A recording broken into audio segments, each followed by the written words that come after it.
안녕하십니까. 주역의 기초편 무극론에 대해서 강의를 하고자 합니다.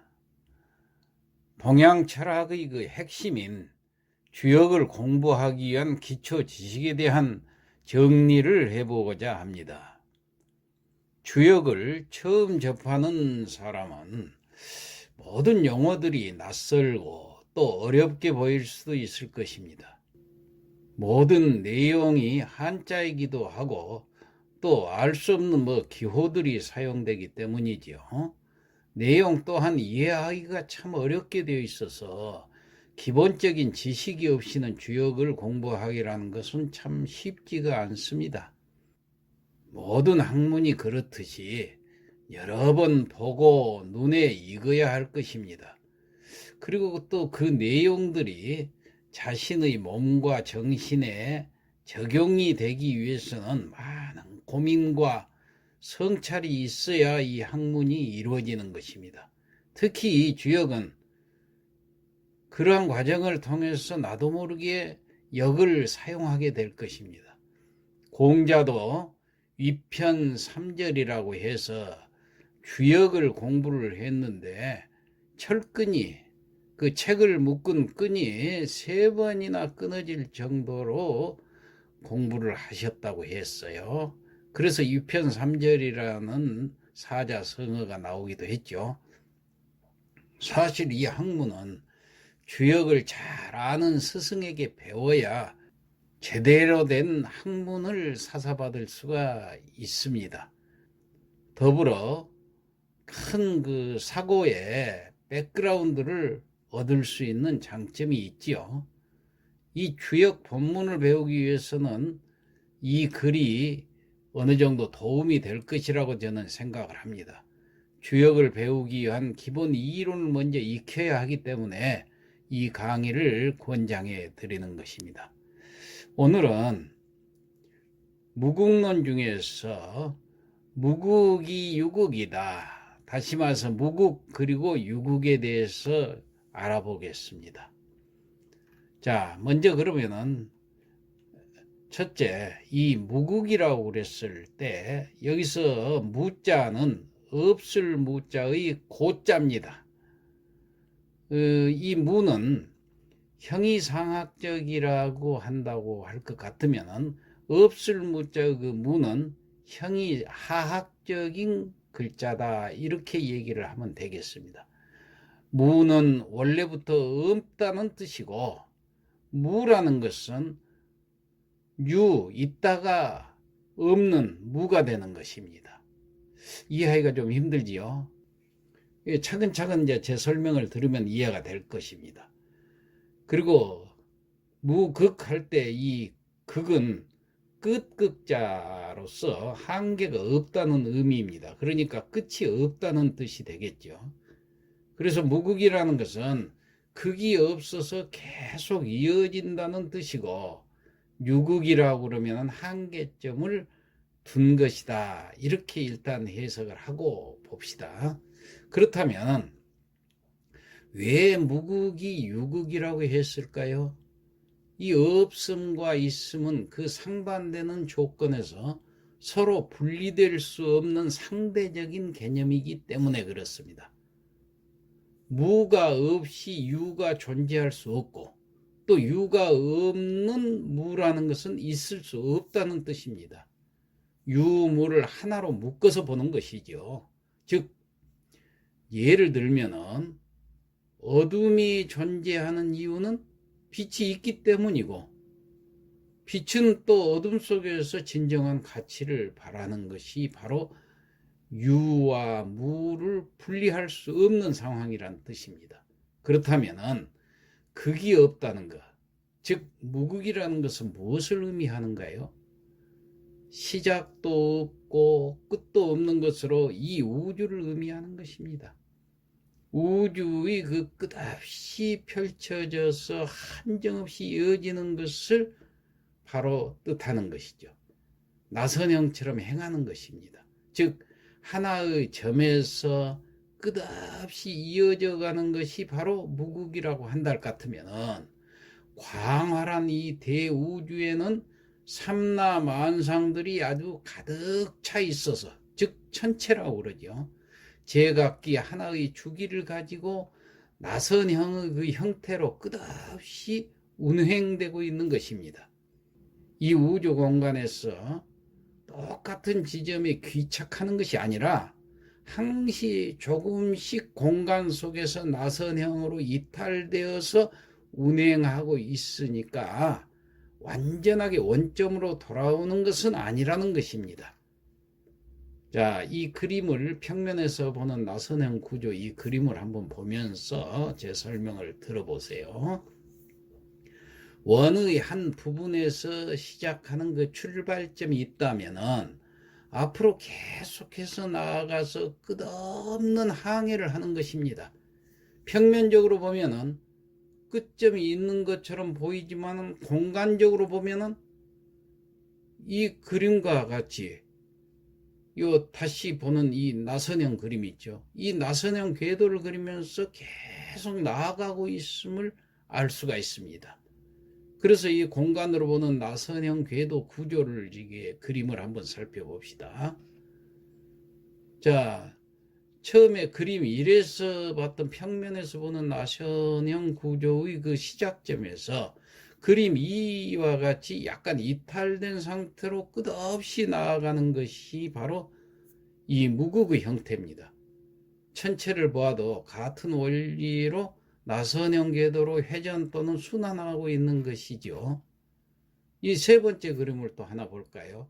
또 천체의 그 나선형 궤도의 구조인데, 태양을 중심으로 해서 지구가 공전하고 있지만은 언제나 같은 위치를 움직이는 것 같긴 하지만은 약간씩 이탈된 경로를 끊임없이 돌고 있다는 것입니다. 그래서 봄, 여름, 가을, 겨울 이러한 현상이 나타나는데, 그렇다고 해도 작년의 봄하고 금년의 봄은 어떻습니까? 공간상으로 조금 이탈되어 있다는 것입니다. 그러므로 작년의 봄하고 금년의 봄하고는 같은 것 같으면서도 완전히 똑같지 않아요. 조금씩 이탈되어 있기 때문에. 마찬가지로 내년의 봄도 올해의 봄하고 또 약간씩 다르다는 사실을 우리가 알 수가 있습니다. 같은 곳을 다람쥐, 쳇바퀴 돌듯 도는 것이 아니라 조금씩 이탈된 경로를 나아가고 있다는 것입니다.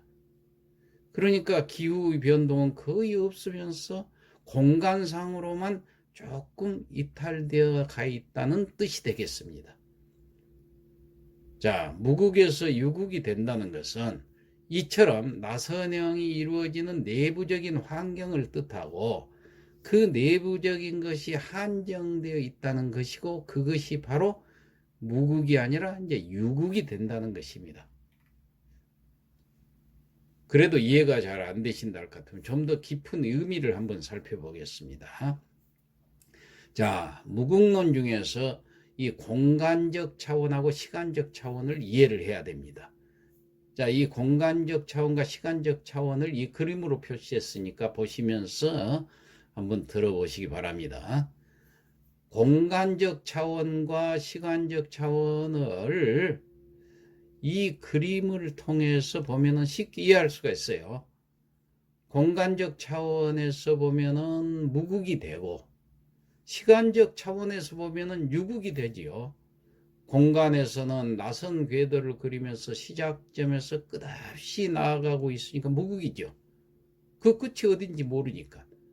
그렇지만은 이 시간적 차원에서 보면은 첫 시작점을 출발해 가지고 쭉 한 바퀴 돌아가지고 어떻게 됩니까? 다시 시작점인 끝점으로 되돌아오는 것이 보이죠. 즉 봄, 여름이 지나고 가을, 겨울이 오고 다시 봄이 되는 것이 바로 이 유국이 되는 것입니다. 무국은 한정되어 있지 아니한 것이고 인간으로서는 그 세계를 다 알 수 없는 것이죠. 이 끝없이 이어지는 우주 공간이 바로 무극이라고 하는 것이에요. 그래서 이 무극은 곧 전지전능한 신의 세계라고 명명할 수가 있어요. 영원한 신의 세계를 아는 자만이 진정한 우주의 주인공이 될 수 있을 것입니다. 신이란 우주의 삼라만상을 끊임없이 순환하도록 작용하는 것이 바로 그 이치, 그렇게 보는 학문이 바로 이 주역인 것입니다. 자, 오늘 이 무극과 유극에 대해서, 특히 무극에 대해서 설명을 드렸는데, 그래도 이해가 어려우신 분은 이해를 돕기 위해서 또 다른 각도에서 그런 무극을 한번 또 설명을 해볼까요? 그리고 마칠게요. 자, 여기 우리가 딛고 사는 땅이 있다고 합시다. 식물이 땅에서 자라고 있죠. 그 식물은 땅 밑에 나무에 뿌리가 있고 또 심은 씨앗이 있죠. 이게 바로 근본이라고 그렇습니다. 이 근본에서 어떤 조건이 되면 땅을 뚫고 싹이 나오게 되죠. 또 그 싹이 가지가 되어서 뻗어나오죠. 자, 어디에서 나오느냐? 씨앗에서 나오는 거예요. 그래가지고 나중에 잎도 나오고 꽃도 나오고 향기도 나오고, 자, 이렇게 나온다고 그래서 이러한 것을 현상계라고 그렇습니다. 그것이 이것이 어디에서 나오는가? 바로 이 씨앗에서 나오는 거예요. 이 뿌리에서 나오는 거예요. 잠깐 이 씨앗을 가지고 와서 만약에 쪼개본다고 그럽시다. 그 속에 가지가 보입니까? 잎이나 꽃이 들어있는가? 우리가 눈으로 볼 수가 없죠. 그러니까 없을 무자 무극이 되는 거예요. 그런데 어떻게 잎이 나와서 유극이 될 수가 있느냐? 있으니까 나오는 거죠. 있긴 있는데 다만 볼 수가 없더라 하는 겁니다. 바로 이 점이 중요한 거예요. 이것이 바로 무극입니다. 그래서 주역에서는 이 무극을 그냥 동그라미로 표시했어요. 그래서 이 동그라미를 무극 플러스 우주 만상의 본체라고 그렇습니다. 근본이라는 얘기예요. 그러니까 이 동그라미로 표시한 것은 분명히 이 안에 다 들어있기는 하는데 구분이 없는 상태라는 것이죠. 무극할 때 이 극이란 말은 구분을 말하는 것입니다. 없는 것하고는 또 달라요. 그러니까 완전히 없다는 뜻이 아니에요. 있는데 구분이 안 되는, 우리 눈에만 보이지 않는 상태라는 뜻입니다. 이것을 가리켜서 무에서 유가 나온다는데, 이 무라는 것이 없는 게 아니고 다만 현상계에서 구분이 안 되는 것이다, 그 얘기입니다. 그래서 없을 무자에 구분이 안 된다는 다할 극자를 써가지고 정의를 내리면은 무극이라는 것은 모든 것이 다 있지만은 구분이 안 되는, 곧 현상화되지 않는 본체라는 얘기입니다. 그렇다면은 사람의 무극은 뭘까요? 정자나 난자죠. 그러면 닭의 무극은 뭐겠습니까? 계란이죠. 그 계란 깨보면 닭은 없잖아요. 그런데 거기서 나중에 닭이 나오잖아요. 즉 무형인데 여기에서 싹이 나오면은 유형이 되는 것입니다. 이 유형이 되는 것이 바로 구분이 된다는 것이에요. 이것을 크게 구분이 된다고 그래서 클 태자를 붙여서 태극이라고 그렇습니다. 자, 그래서 다음 이 시간에는 태극론에 대해서 살펴보겠습니다. 자, 많은 구독 부탁드리겠습니다.